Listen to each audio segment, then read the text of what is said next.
Hello everyone, welcome to Acharya Educare. आज हम forensic science का एक important topic DNA extraction, DNA profiling के बारे में पढ़ने वाले हैं। इससे पहले हम थोड़ा डीएनए के बारे में ओवरव्यू देख लेते हैं। ठीक है, डीएनए किससे बना होता है? डीएनए न्यूक्लियोटाइड से बना होता है। डीएनए बना होता है न्यूक्लियोटाइड से। न्यूक्लियोटाइड में क्या क्या होते हैं? न्यूक्लियोटाइड में एक पेंटोज शुगर होता है, एक फॉस्फेट होता है एंड नाइट्रोजनस बेस होते हैं। और ये नाइट्रोजनस बेस 4 तरह के होते हैं डीएनए में: adenine, guanine, cytosine and thymine. ठीक है, अगर न्यूक्लियोटाइड की स्ट्रक्चर की बात करें हम, तो ये है अपना पेंटोज शुगर।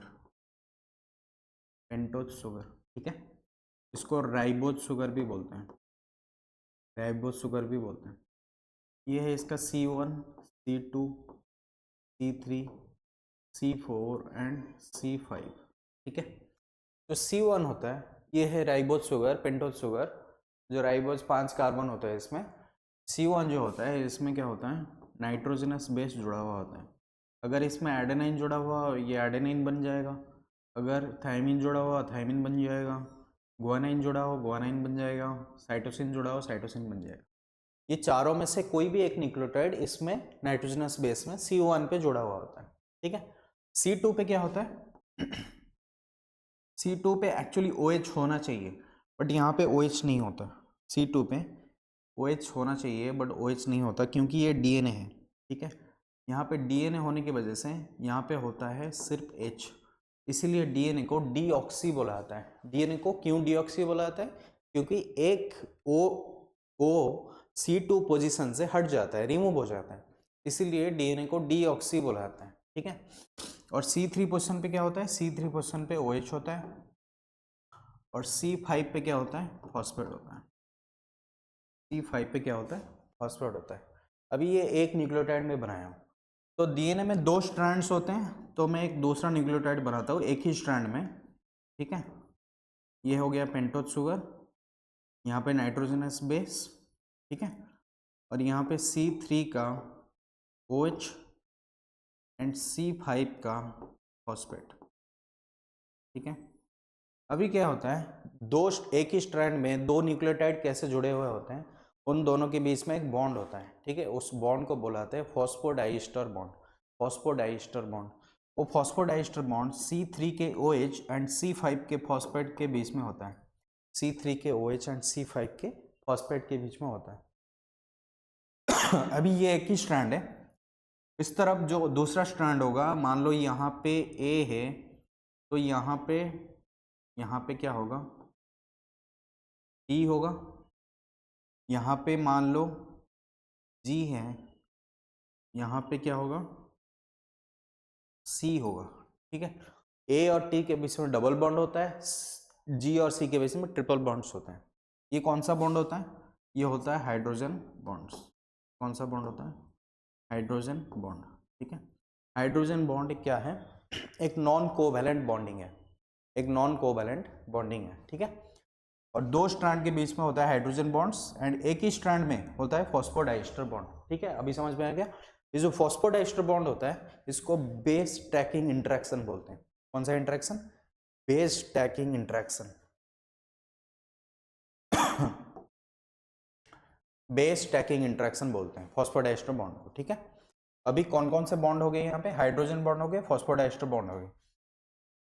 3 चीजें होती हैं जो डीएनए की स्टेबिलिटी को डिटरमाइन करते हैं। एक तो होता है फॉस्फोडाइस्टर बॉन्ड,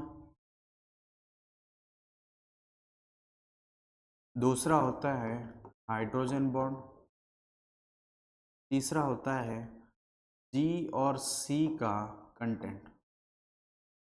क्योंकि G और C में 3 बॉन्ड्स होते हैं, इसके वजह से G और C ज़्यादा स्ट्रॉन्ग होता है। ठीक है, जी और सी का कंटेंट अगर डीएनए में बढ़ गया, उसके हिसाब से डीएनए ज़्यादा स्ट्रांग हो जाता है, उसका मेल्टिंग पॉइंट बढ़ जाता है। मतलब डीएनए को ज़्यादा हीट चाहिए होता है दोनों स्ट्रैंड सेपरेट करने के लिए, ठीक है।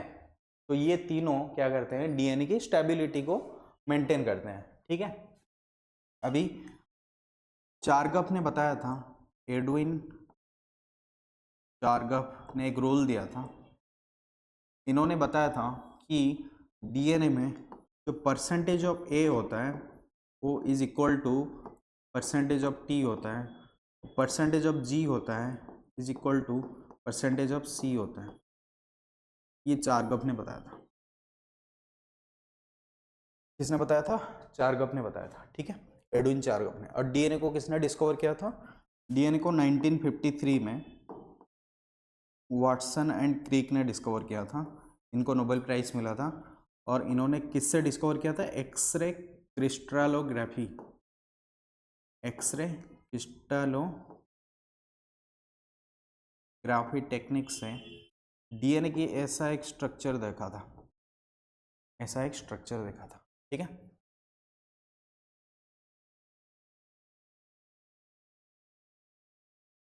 ओके, अभी देखते हैं डीएनए में, डीएनए एक्चुअल डबल हेलिक्स है, तो डीएनए ऐसे करके स्ट्रक्चर रहता है और दोनों स्ट्रैंड के बीच में क्या होता है? हाइड्रोजन बॉन्डिंग होता है। ये हाइड्रोजन बॉन्ड्स हैं, दोनों स्ट्रैंड के बीच में हाइड्रोजन बॉन्ड्स रहते हैं, ठीक है। तो ये जो स्ट्रैंड का डायमीटर है, स्ट्रैंड का डायमीटर है, ये आसपास 20 एंगस्ट्रॉम का होता है, ठीक है। और ये एक ही टर्न में 10 बेस पेयर रहते हैं, ठीक है, 10 बेस पेयर रहता है। 10 बेस पेयर का जो लेंथ होता है वो होता है 3.4 नैनोमीटर, ठीक है। और एक बेस पेयर का लेंथ कितना होगा? 0.34 नैनोमीटर, ठीक है। ये डायमीटर है, ये इसका एक टर्न में जितना बेस पेयर है उसका लेंथ है, और ये एक बेस पेयर का लेंथ है, ठीक है। अभी डीएनए में एक मेजर ग्रुप रहता है, ये जो ग्रुप दिख रहे हैं इनमें एक मेजर ग्रुप रहता है, एक माइनर ग्रुप रहता है। जो ग्रुप साइज में बड़ा होता है उसको मेजर ग्रुप बोला जाता है। ग्रुप मतलब खड्डा, ग्रुप एंड माइनर ग्रुप, ठीक है, माइनर ग्रुप होता है। ये कुछ डीएनए के बारे में कुछ इंफॉर्मेशन, ठीक है। अभी डीएनए कितने टाइप्स के होते हैं देख लेते हैं। डीएनए टोटली 3 टाइप्स के मेनली होते हैं। एक होता है ए डीएनए, एक होता है बी डीएनए, एक होता है जेड डीएनए। ह्यूमन में कौन सा फॉर्म ऑफ डीएनए पाया जाता है? ह्यूमन में बी डीएनए पाया जाता है, ठीक है। ह्यूमन में बी डीएनए पाया जाता है। और ए डीएनए जो होता है, ए डीएनए वो क्या होता है? राइट हैंडेड हेलिक्स होता है, राइट हैंडेड हेलिक्स होता है, और डिहाइड्रेटेड कंडीशन में पाया जाता है, डिहाइड्रेटेड कंडीशन में पाया जाता है। जो बी डीएनए होता है वो भी राइट हैंडेड होता है, राइट हैंडेड हेलिक्स होता है। बट जो जेड डीएनए होता है वो लेफ्ट हैंडेड हेलिक्स होता है, ठीक है, लेफ्ट हैंडेड हेलिक्स। अभी आपको डीएनए के बारे में थोड़ा समझ में आ गया होगा, डीएनए क्या है, किससे बना हुआ है, न्यूक्लियोटाइड कैसे कैसे अरेंज होते हैं, और डीएनए के टाइप्स क्या है, और डीएनए का स्ट्रक्चर में कुछ मेजरमेंट्स क्या है, ठीक है। अभी देखते हैं डीएनए को एज ए जेनेटिक मार्कर क्यों बोला जाता है, ठीक है।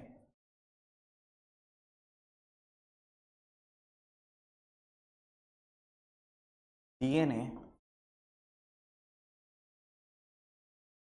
एज ए जेनेटिक मार्कर, पहले तो ये 2.2 मीटर का एक थ्रेड है डीएनए, ठीक है, और एक ही सेल में आ जाता है। और जो ह्यूमंस हैं उन सब में डीएनए 99.99% सिमिलर होता है, बट थोड़ा सा डिफरेंस आता है, थोड़ा सा डिफरेंस आता है, इसे इंडिविजुअलिस्टिक डिफरेंस आता है, इंडिविजुअल के हिसाब से डिफरेंस आता है डीएनए में, उस डिफरेंस को वेरिएबिलिटी बोलते हैं, डीएनए की वेरिएबिलिटी। डीएनए थोड़ा सा वेरिएबल है एक पर्सन टू दूसरा पर्सन, ठीक है, इसलिए हम डिस्टिंग्विश कर सकते हैं कि मेरा डीएनए है, इसका डीएनए ये है। इसमें पैटर्निटी डिस्प्यूट आ जाते हैं, उसको सॉल्व कर सकते हैं हम लोग, लीनिएज ट्रैक कर सकते हैं, ठीक है, कौन सा फादर से कौन सा डीएनए आया है, कौन सा फादर से कौन से सन को कौन सा डीएनए आया है, इसको ट्रैक कर सकते हैं, मदर से कौन सा डीएनए आया है उसको ट्रैक कर सकते हैं, ठीक है। तो डीएनए को एज ए जेनेटिक मार्कर इसलिए बोला जाता है क्योंकि इसमें पॉलीमॉर्फिज्म है, इसमें वेरिएबिलिटी है, ठीक है। वो वेरिएबिलिटी किस वजह से आता है हम पढ़ते हैं। वेरिएबिलिटी पहले तो आता है, एक चीज होता है डीएनए में जिसको बोलते हैं एसटीआर, इसको बोलते हैं शॉर्ट टैंडेम रिपीट्स। इसमें क्या होता है, जो डीएनए होता है इसमें मान लो डीएनए में ये सीक्वेंस है एटीजीसी एटीजीसी एटीजीसी, ये एटीजीसी यहाँ पे 3 टाइम रिपीट हुआ है, 3 टाइम्स रिपीट हुआ है, ठीक है। ऐसे कोई short stretch of sequence, short stretch of nucleotide bar bar repeat होने को बोलते हैं शॉर्ट टैंडेम रिपीट्स। बार बार रिपीट अगर होए तो उसको बोलते हैं शॉर्ट टैंडेम रिपीट्स। ये खासियत होता है इंडिविजुअल टू इंडिविजुअल, ये वैरी करता है, इसलिए इसको एज ए जेनेटिक मार्कर लिया जाता है, ठीक है, एसटीआर को। और क्या होता है डीएनए में VNTRs,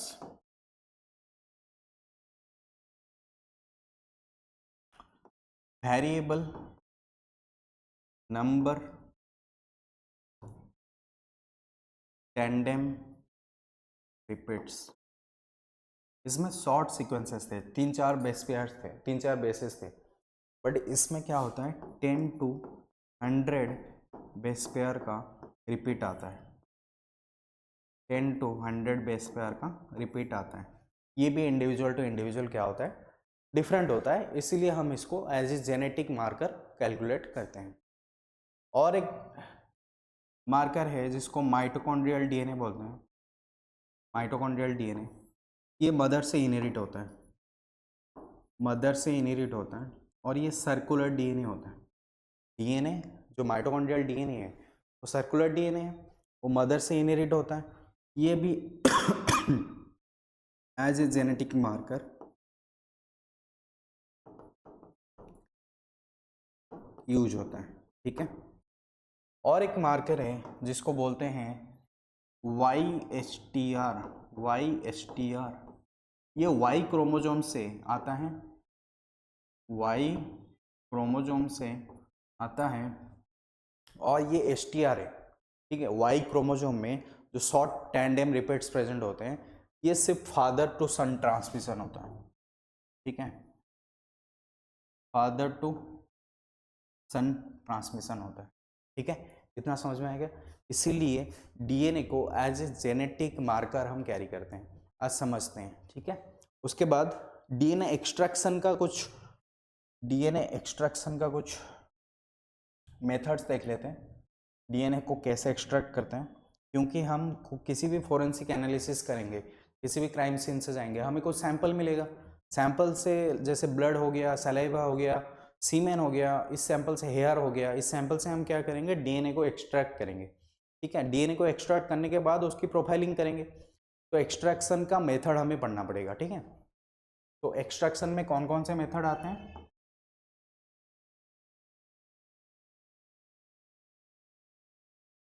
पहला जो एक्सट्रैक्शन मेथड है उसको ऑर्गेनिक मेथड बोलते हैं, ऑर्गेनिक मेथड।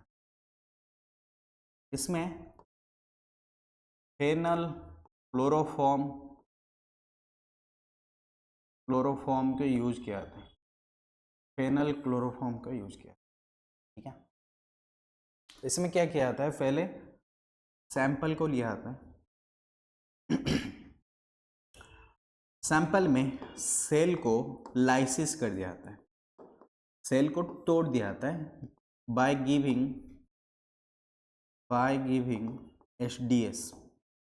एचडीएस। हमने सैंपल लिया, मान लो ब्लड का सैंपल है, ठीक है,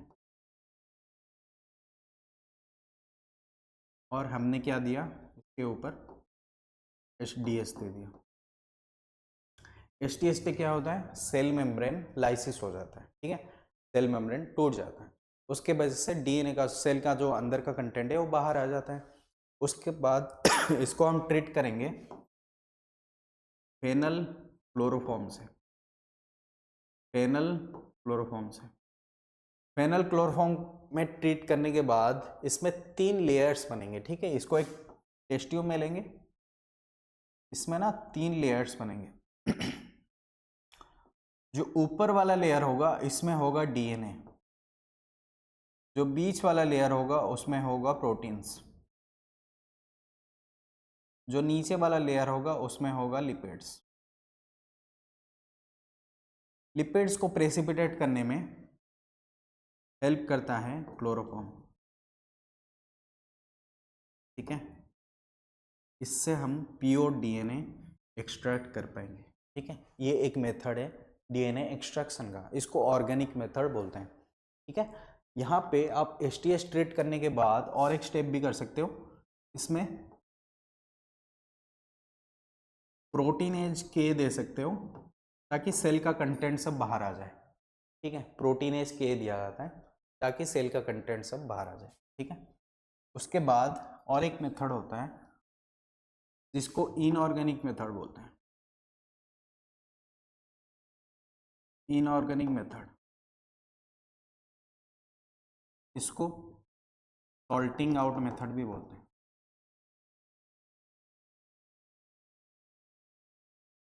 इसमें क्या होता है, सैंपल लिया गया,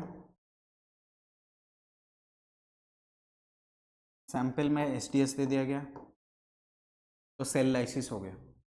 सेल लाइसिस होने के बाद इसमें हम देंगे NaCl और एमिनो एसीटेट। इससे क्या होगा, अपना जो DNA है, सेल का जो बाकी का कंटेंट है वो प्रेसिपिटेट हो जाएगा। फिर हम इसमें क्या करेंगे, अल्कोहल देंगे, अल्कोहल ट्रीट करेंगे। अल्कोहल ट्रीट करने से अपना DNA बाहर आ जाएगा, DNA एक्सट्रैक्ट हो जाएगा, ठीक है। ये हो गया इनऑर्गेनिक मेथड, ठीक है। उसके बाद और एक मेथड आता है जिसको बोलते हैं चेलेक्स 100 मेथड। चेलेक्स 100 मेथड, चेलेक्स क्या है, चेलेक्स एक रेजिन है, ठीक है। उसमें क्या होता है, एक केमिकल होता है जो क्या करता है, मैग्नीशियम 2+ आयन को बाइंड करता है, ठीक है।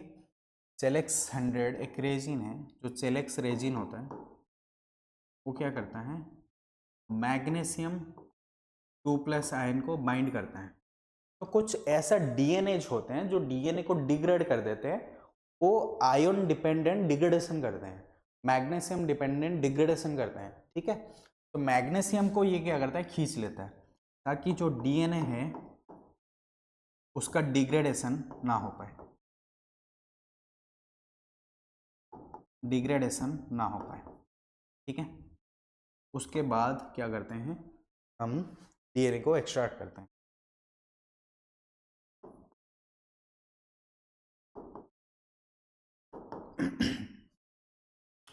और एक मेथड है जिसको बोलते हैं सिलिका कलम मेथड। इसमें क्या किया जाता है, एक सिलिका कलम लिया जाता है, सिलिका, और सिलिका क्या होता है, नेगेटिवली चार्ज होता है, सिलिका नेगेटिवली चार्ज होता है। पहले तो इसकी नेगेटिव चार्ज को रिड्यूस किया जाता है, उसके बाद इसमें डीएनए जो वो कंटेंट है, सेल को लाइसिस किया जाता है, उसका कंटेंट ऐड किया जाता है। सेल लाइसिस करने के बाद उसका कंटेंट ऐड किया जाता है, उसका कंटेंट ऐड करने के बाद जो डीएनए होता है वो सिलिका कलम से चिपक जाता है, सिलिका कलम से चिपक जाता है। उसके बाद इसको डीएनए को लास्ट में इल्यूशन कर दिया जाता है, इल्यूशन से प्योर डीएनए एक्सट्रैक्ट हो जाता है।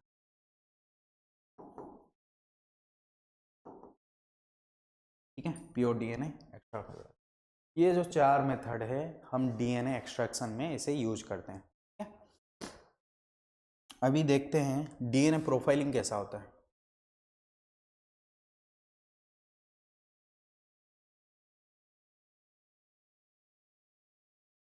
डीएनए प्रोफाइलिंग कैसा होता है।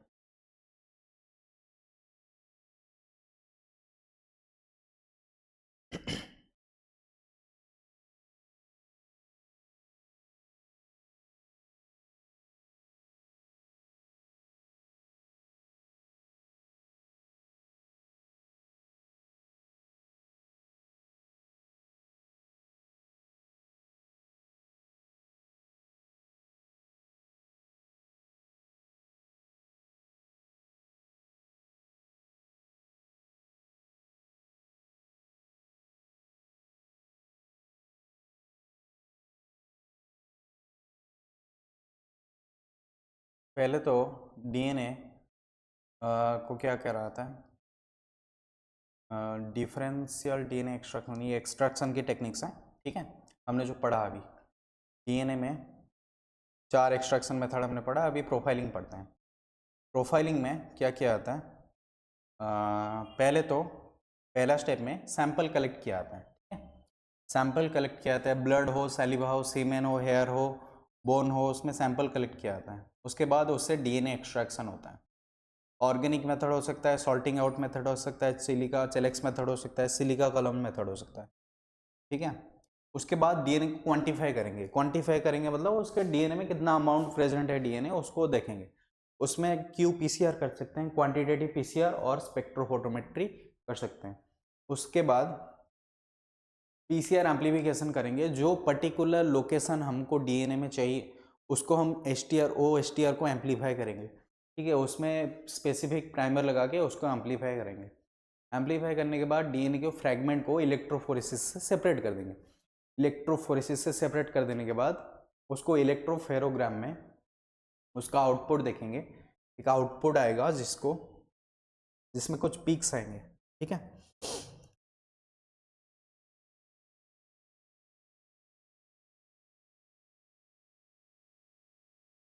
ऐसे कुछ पीक्स आएंगे।